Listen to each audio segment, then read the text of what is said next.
Oke, salam jumpa lagi kita di podcast berikutnya. Selamat datang Pak Alexandro Rey, selamat pagi Pak Rinto Setiawan, Ya, dan pagi selamat Pak. siang juga untuk Pak Awan.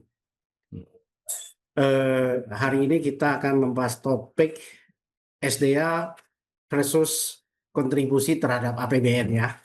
Ya, Eh, Pertama, saya akan memberikan kesempatan kepada Pak Rinto untuk membagikan materinya. Silakan Pak Rinto. ya. Terima kasih Pak Sujono. Selesai.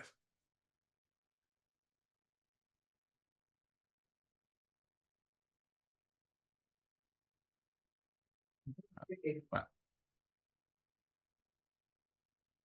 Jadi materi kita kali ini adalah dengan ini judulnya Paradoks Kekayaan Alam Indonesia.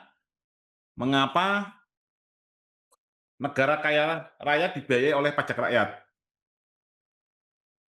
Ini kekayaan fisik kita sangat melimpah. Indonesia dikenal sebagai raksasa komoditas dunia, pemilik cadangan nikel, batu bara, emas, kelapa sawit terbesar. Namun struktur ekonomi dan pembiayaan negara justru bertumbuh secara tidak proporsional pada pajak konsumsi masyarakat dan aktivitas domestik, bukan pada pengelolaan aset strategis tersebut.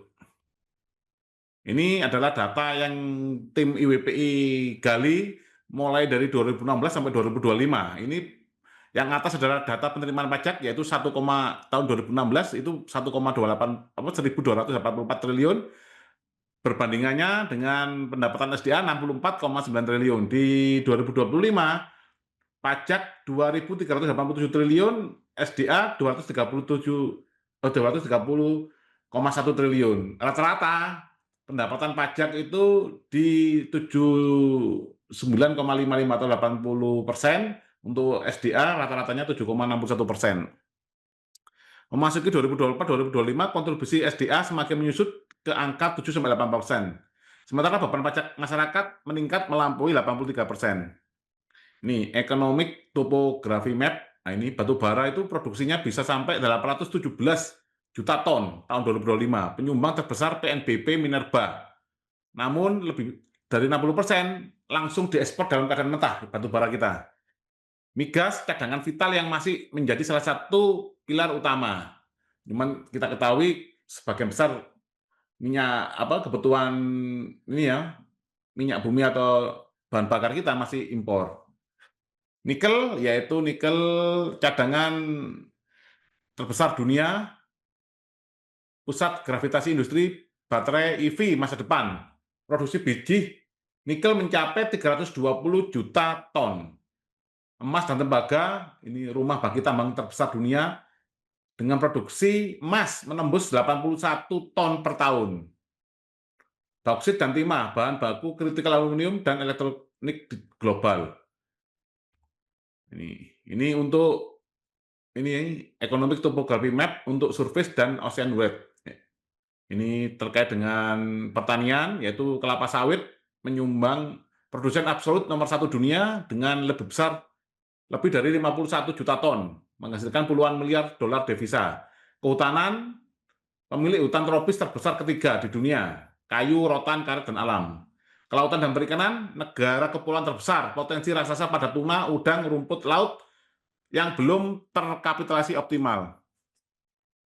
Ini resource yang ada di kita masih mempunyai panas bumi, geotermal, ada silika, bahan utama untuk semikonduktor masa depan, logam tanah jarang, ini komponen absolut untuk pertahanan dan teknologi tinggi, terus kobalt untuk sebagai baterai kendaraan listrik juga.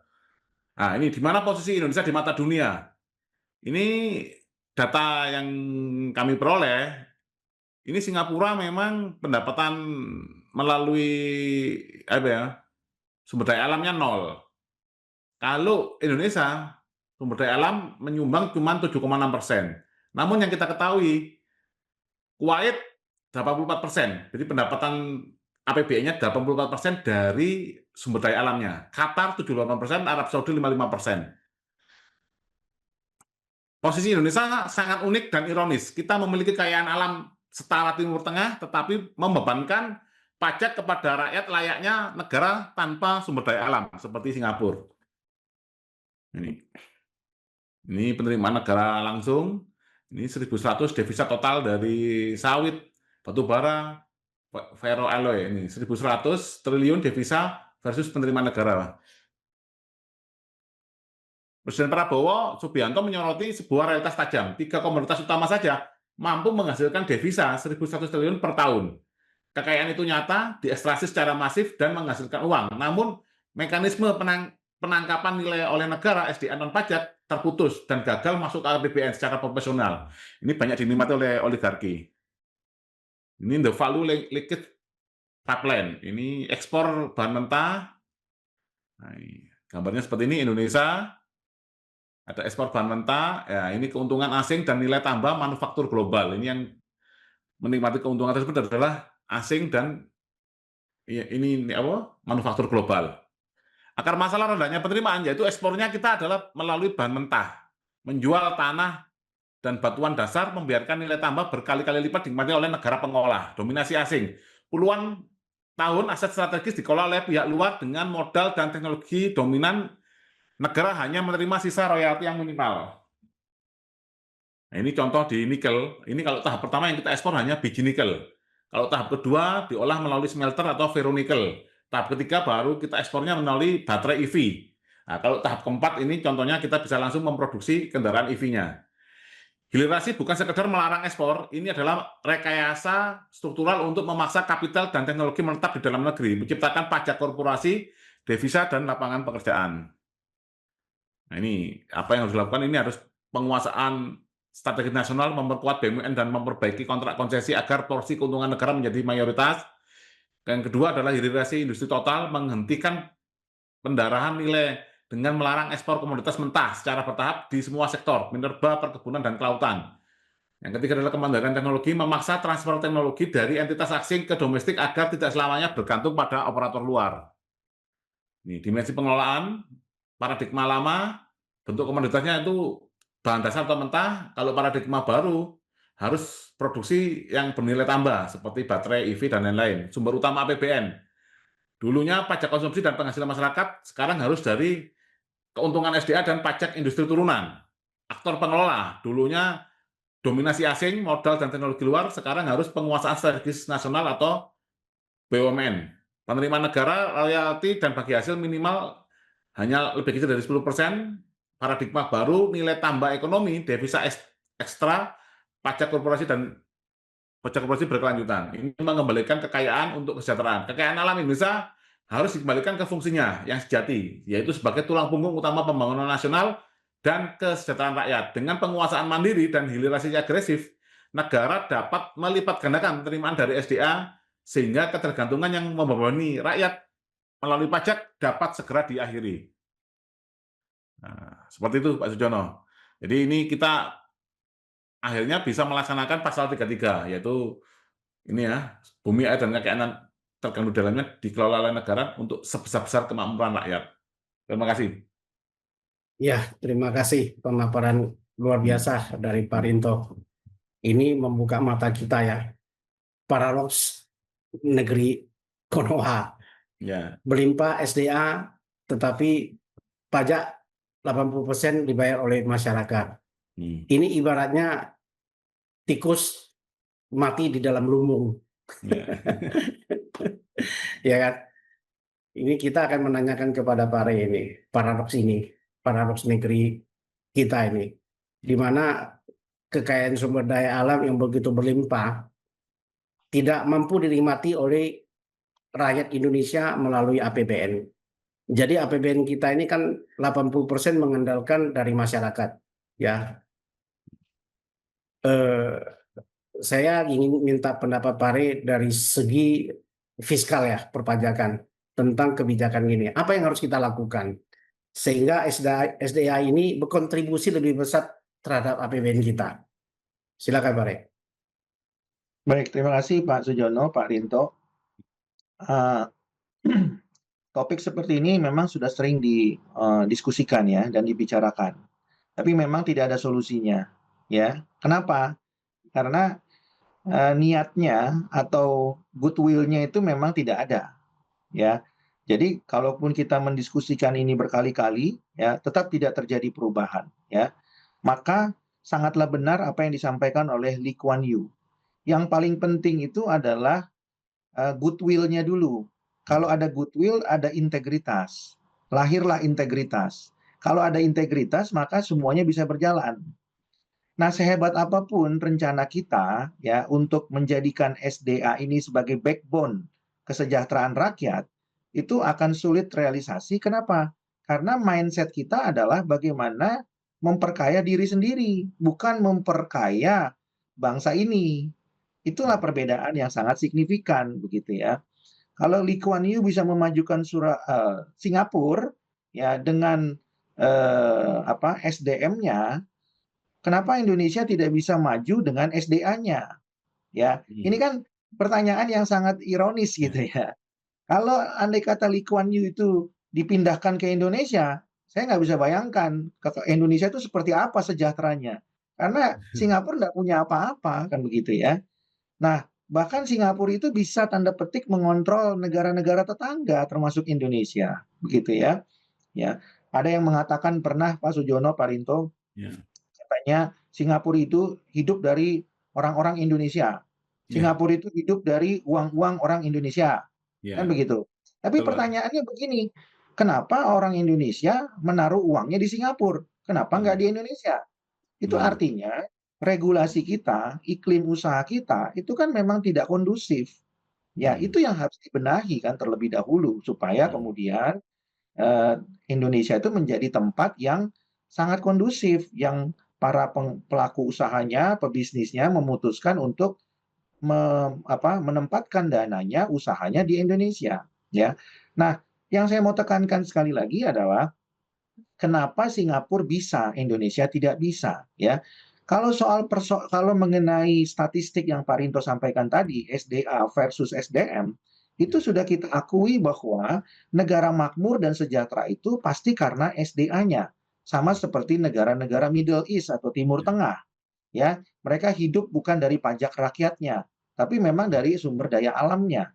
Sehingga mereka nggak butuh lagi pajak dari rakyatnya, Pak Sujono, Pak Rinto, ya. Tapi kan harus dikelola dengan benar, ya, sehingga rakyat itu bisa menikmati. Pengelolaan dengan benar itu tentunya dari mana? Ya, dari integritas dan goodwill tadi. Ya, kalau kita nggak punya integritas, nggak punya goodwill, maka kita tidak akan bisa melakukan perubahan. Mindset itu muncul karena kita punya integritas. Integritas itu muncul karena kita punya goodwill. Nah, mindset kita selama ini adalah kenapa harus memikirkan bangsa? Pentingkan diri kita. Kenapa kita memikirkan negara? Yang penting kan diri kita. Nah, pertanyaannya siapa itu yang ngomong? Ya, yang ngomong itu kan bisa macam-macam ya. Bisa penguasa, ya, bisa pengusaha, ya, siapapun bisa mengatakan itu. Nah, mindset itulah yang menurut saya harus diubah dari sejak dini. Karena kalau tidak, sampai generasi kapanpun Pak Sujono dan Pak Rinto itu tidak akan ada perubahan, ya. Nah, tentunya mindset itu harus didukung dengan apa? Ya, dengan lingkungan yang kondusif. Lingkungan yang apa? Salah satunya adalah lingkungan hukum yang berkeadilan, ya, regulasi yang berkeadilan, penegakan hukum yang berkeadilan, ya. Ditambah lagi dengan apa? Dengan lingkungan usaha yang tentunya sangat kondusif mendukung bagi para pelaku usaha. Jadi semuanya itu harus digunakan sebagai support system, ya, support system yang kemudian pada akhirnya menjadikan mindset itu bisa terrealisasi atau bisa terbentuk, ya. Nah, jadi kalau kita bicara secara statistik, apa yang disampaikan oleh Pak Rinto tadi itu tidak bisa dibantahkan. Tapi faktanya kita tetap masih miskin. Faktanya kita masih hidup dari 82% pajak dari rakyat, ya. Faktanya SDM kita hanya berkontribusi kurang dari 8%. Ya, padahal kita lebih kaya dari Singapura, mungkin lebih kaya dari Malaysia, mungkin lebih kaya dari Thailand, mungkin lebih kaya dari Vietnam. Ya, yang sekarang mungkin Vietnam lebih sangat agresif gitu ya dalam perkembangannya sekarang ini. Nah, itu semuanya menurut saya harus dimulai dari manusianya. Ya, kalau manusianya sudah benar, sudah punya goodwill yang baik, punya integritas, maka mindsetnya akan terbentuk ya. Dan PR yang paling besar Pak Sujono dan Pak Rinto menurut saya tadi, bisa nggak kita merubah mindset? Kenapa saya harus mensejahterakan bangsa ini? Hmm. Ya, itu banyak sekali pertanyaan. Bahkan pengusaha-pengusaha muda mengatakan begitu. Ya, sederhananya begini Pak Sujono, Pak Rinto, mereka mengatakan gini, emang gue pikirin negara ini. Yang penting kan bisnis gue lancar. Ya. Kurang lebih begitulah kalau mau disederhanakan. Pemerintah juga nggak mikirin gue, Hmm. ya kan? Ngapain gue mikirin pemerintah? Ya. Ya, kalau gue perlu sama pemerintah, ya udah, gue lakukan semua upaya. Ya, upaya itu terserah, mau legal mau ilegal, yang penting semua upaya. Hmm. Kan begitu. Tapi setelah gue nggak butuh pemerintah, ya sudah selesai, gue nikmatin aja. Nah, kalau ini yang terjadi, ya maka apapun yang kita lakukan tidak akan berhasil. Ya, kita nggak akan mampu, Pak Sujono dan Pak Rinto, menarik uang-uang yang ada di luar negeri masuk ke Indonesia. Itu sangat Ya. sulit, ya.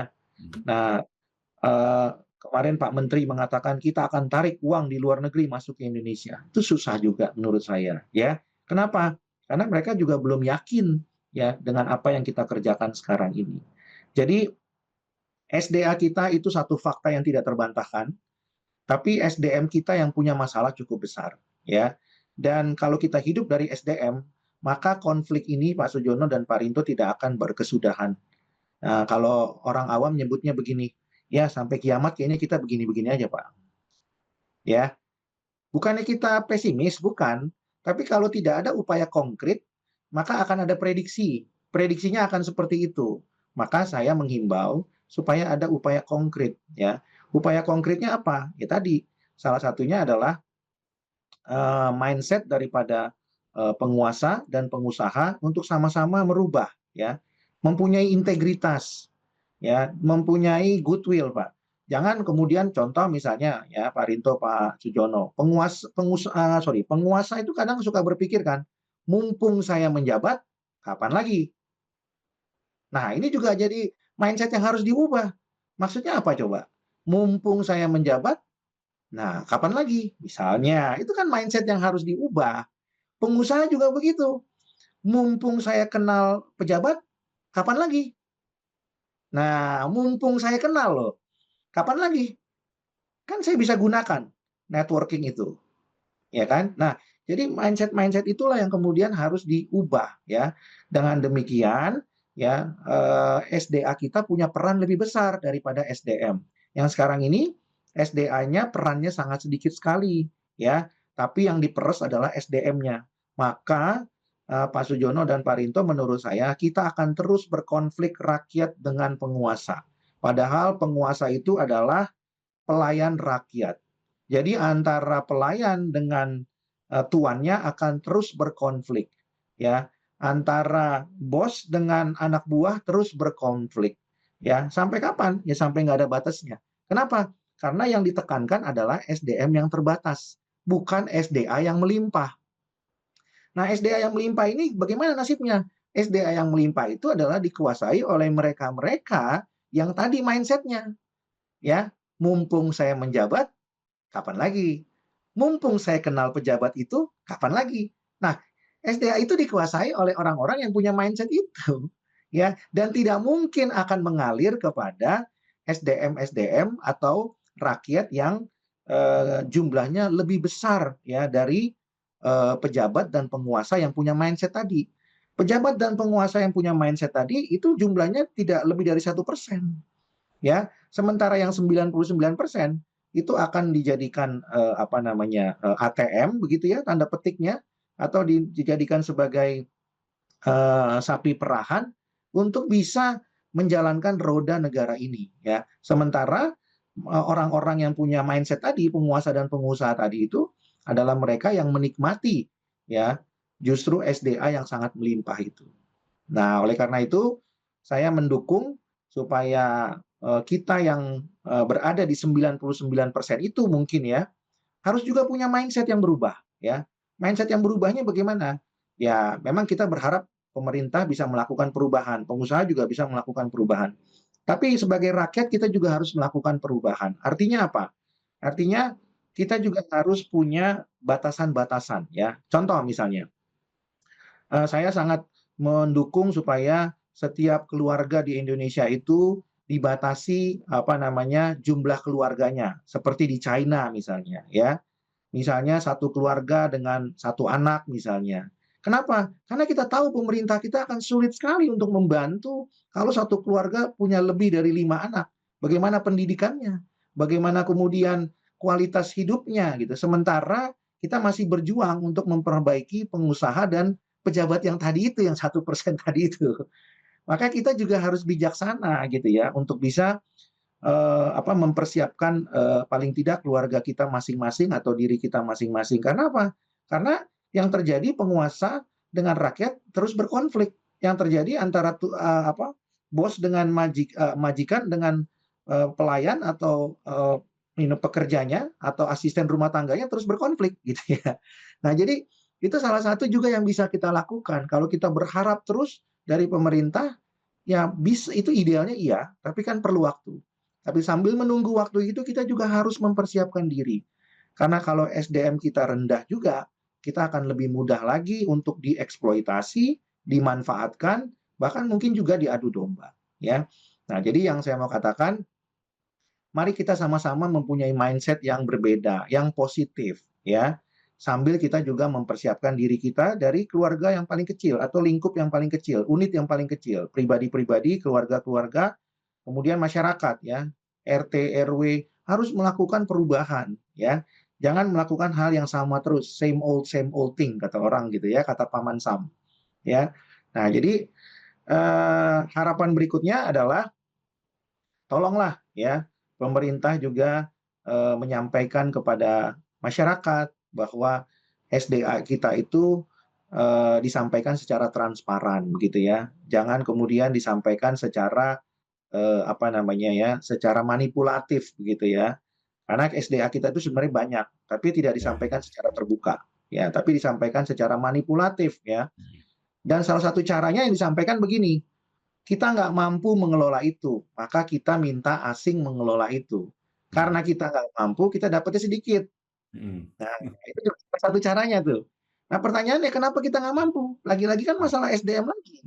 Iya. Ya, kenapa? Karena anggarannya juga tidak cukup untuk membuat SDM kita berkualitas. Nah, kalau SDM-nya tidak berkualitas, kenapa tidak dibuat program? Misalnya, satu keluarga, satu anak misalnya. Supaya pemerintah bisa memberikan pendidikan yang berkualitas. Ya. Nah, itu hubungan kausalitas lah ya, satu dengan yang lainnya. Ya. Jadi mungkin itu yang saya bisa sampaikan. Dan ada banyak lagi upaya-upaya konkret yang mungkin kita bisa diskusikan dengan podcast yang lain atau dengan acara yang lain. Demikian Pak Sujono atau Pak Rinto. Ya, terima kasih Pak Re ini atas semua penjelasan yang sangat terperinci. Sebelum kita tutup ini, saya minggu lalu itu ikut dalam grup Pak Awan. Jadi ada satu peserta menanyakan kepada saya tentang kurs rupiah terhadap dolar yang semakin melemah. Lalu dia menyalahkan pemerintah. Dibilang pemerintah itu tidak mampu mengendalikan kurs sehingga rupiah sedemikian jatuh. Hari ini saya ingin menjawab pertanyaan beliau ya, karena ini setelah saya pikirkan, sebenarnya siapa sih yang salah, pemerintahkah? Tetapi saya hari ini ingin mengatakan, kita semua yang bersalah, bukan orang lain. 100% kita rakyat yang bersalah. Kenapa begitu, Pak? Karena kita yang memilih mereka. Kenapa kita memilih mereka? Ya, mungkin ada yang karena motivasi ekonomi, dikasih bansos, dikasih uang, dan itu ditukar dengan penderitaan 5 tahun. Karena menukar itu. Tetapi kita tidak bisa menuduh orang lain. Kalau kita mendapat pemerintahan yang tidak beres, jelek, itu bukan semata-mata kesalahan mereka. Satu telunjuk kita tunjuk ke orang lain, 4 jari itu menunjuk diri kita sendiri. Ya, jadi kalau mau kita memperbaiki, setiap rakyat memperbaiki diri sendiri. Jadi kita pilihlah pemimpin-pemimpin yang mengutamakan meritokrasi, yang memiliki integritas dan memiliki goodwill, sehingga secara bertahap negeri ini akan diperbaiki. Contoh kita lihat Gubernur Maluku Utara. Dia adalah minoritas, double minoritas, seorang Chinese dan Kristen, dan dia bisa memenangkan di dalam pemilihan di Gubernur Maluku Utara sana. Dan rakyatnya kan sekarang sejahtera dengan pertumbuhan ekonomi paling tinggi senasional 38%. Itu belum pernah terjadi. Berarti kan Indonesia ada pemimpin-pemimpin seperti itu. Tetapi maukah kita rakyat membuka mata dan hati kita untuk memilih pemimpin-pemimpin seperti itu? Contoh yang paling jelas tadi Pak Ray cerita tentang Lee Kuan Yew. Saya sharing sebentar dengan Pak Ray tentang Lee Kuan Yew. Lee Kuan Yew itu begitu hebat memang. Seorang Deng Xiaoping pun belajar sama dia. Deng Xiaoping tahun 78 datang ke Singapura berkonsultasi dengan Lee Kuan Yew. Bagaimana Cina bisa dibangun seperti Singapura. Lalu apa yang dikatakan oleh Lee Kuan Yew kepada Cina, kepada Deng Xiaoping pada saat pertemuan itu? Dia bilang gini, Cina adalah naga yang sedang tertidur. Dan hari ini itu naga itu bangun, Pak. Dan sedang mengejar Amerika Serikat. Dan sebentar lagi dipercaya akan melampaui Amerika Serikat. Nah, itulah yang dikatakan tahun 78 oleh Lee Kuan Yew kepada Deng Xiaoping ketika dia berkunjung ke Singapura. Dan kita lihat bagaimana suksesi yang terjadi di Singapura. Ketika Lee Kuan Yew turun, siapa penggantinya? Bukan anak dia, Pak. Pengganti Lee Kuan Yew adalah Goh Chok Tong. Karena Lee Kuan Yew melihat anaknya belum mampu. Nah, kalau di negeri Konoha kan tidak mampu pun disorong-sorong kan? Betul? Supaya dipilih. Begitulah seorang Lee Kuan Yew menunjukkan kualitas dia sebagai pemimpin yang sangat bagus. Artinya apa? Dia mengutamakan kepentingan nasional di atas kepentingan pribadi dan keluarga dia. Kalau ketika itu dia lebih mementingkan dinasti, yang maju bukan Goh Chok Tong, yang maju itu adalah anaknya Lee Hsien Loong. Tetapi Lee Hsien Loong menjabat setelah Goh Chok Tong mundur. Artinya apa? Setelah Lee Kuan Yew merasa anaknya mampu, meritokrasi itu jalan, dikasihlah kesempatan kepada anaknya. Dan anaknya sekarang pun sudah mundur kan? Bukan Perdana Menteri lagi. Jadi mereka coba memikirkan, bukan mempertahankan kekuasaan. Bagaimana membuat Singapura itu sejahtera, maju, dan negara yang bisa bersaing. Tadi Bapak bicara SDA 0. Tapi apa yang terjadi? Kita beli minyak dari Singapura loh. Impornya dari Singapura loh. Padahal nggak ada dia minyak. Kenapa bisa begitu? Nah, ini jadi pertanyaan yang sangat besar yang terus mengusik pikiran kita kan. Kenapa bisa begitu? Nah, ini juga untuk menjawab pertanyaan yang belum saya sampaikan waktu saya ditanya mengapa begitu. Jadi mari kita memilih pemimpin yang mengutamakan birokrasi. Kita masalah bukan di infrastruktur ya. Infrastruktur kita waktu di zaman Presiden Jokowi itu sudah banyak dibangun. Tetapi yang perlu kita bereskan sekarang adalah suprastruktur. Berbicara tentang regulasi, tentang perilaku, tentang sistem hukum, dan macam-macam. Hal yang suprastruktur, yang mungkin tidak kelihatan, tetapi itu menentukan. Kalau infrastruktur secara fisik kelihatan, tapi ternyata apa yang dibangun infrastruktur itu kebanyakan tidak optimal pemakaiannya. Ya, demikian itu masukan dari saya. Semoga bisa menambah pengetahuan kita tentang bagaimana kita harus bertanggung jawab terhadap pilihan kita. Terima kasih. Salam sehat bagi kita semua. Oke, Pak.